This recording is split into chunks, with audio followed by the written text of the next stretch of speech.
That's something you don't see every day, a one-armed shearer. Well, I didn't think you could do it. You can, and in Josh Talbot's case, very well indeed. I've sort of always been a person that if somebody tells me I can't do something, I like to go out and prove them wrong. I got told a few times that it might be a bit hard and I wouldn't be able to do it, so I went out and proved them wrong.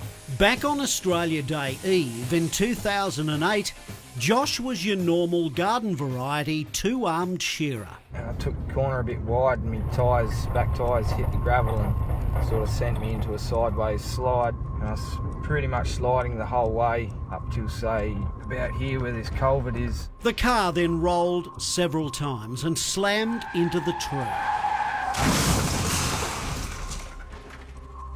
I got thrown out of the car and flew through the fork of the tree. Josh woke up 2.5 weeks later in the Royal Adelaide Hospital. My first words, I think, were, well, there goes me shearing career. And we just went, nah, no way. Josh's mum, Ros, knew her son was no quitter.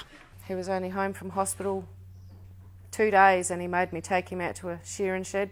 Still had packing in his chest and shore half a sheep.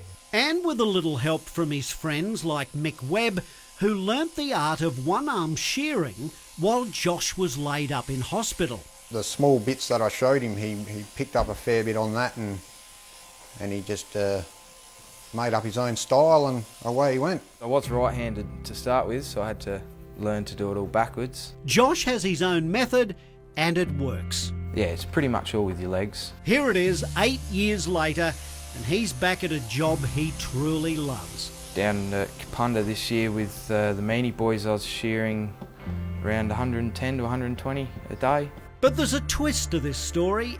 You see, the first ambulance officer on the scene of that horrific crash 8 years ago was his mum, Ros. And so I kind of had a gut feeling that it was him anyway before I left. And when we pulled up, it was his car around the tree. Yep. But I just hopped into ambo mode and did what I had to do, and yeah. She's a pretty tough old stick. Mind the old part. Even before Ros arrived to give life-saving care to her son, Josh had died. He did die twice that night.